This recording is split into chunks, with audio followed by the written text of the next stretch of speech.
Hej og velkommen til Chamonix og vores lejlighed heroppe ved Buet. Ligger lige 10 km fra Chamonix. Man kan lige køre derned, eller også så kan man lige hernede. Der er lige 500 meter ned til toget, der kører ind til Chamonix. Om bagved heroppe, der er vi noget af Balme skiområdet.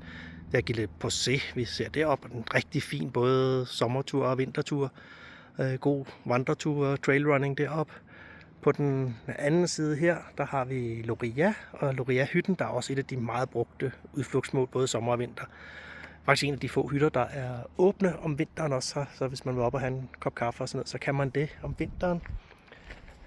Ellers så er vores lejlighed herinde med terrassen, og herinde bagved kommer Val Barat ned, hvor der er en masse skitouring fra Chamonix helt på den ene side af Chamonix-området, slutter en masse skitouring på bagsiden og kommer ud her i Val Barat.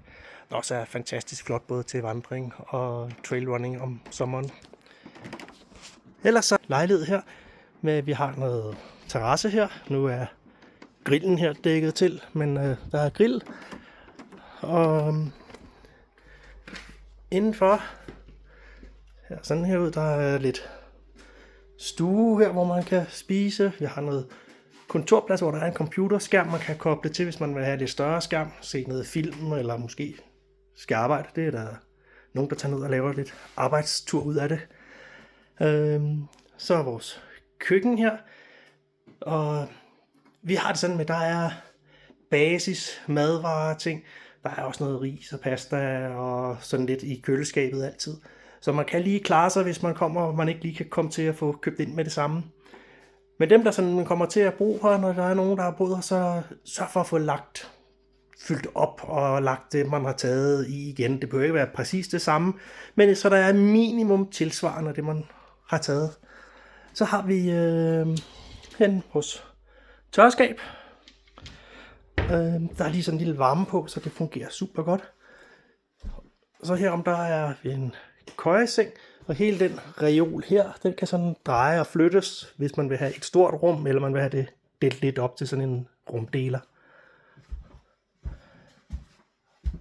Og herinde har vi et soveværelse, og der er lidt kasser og sådan noget, der er tomme, så man kan pakke ud i, hvis man vil det. Og vores lille badeværelse her. Det er ikke super stort, men det er ganske velfungerende. Så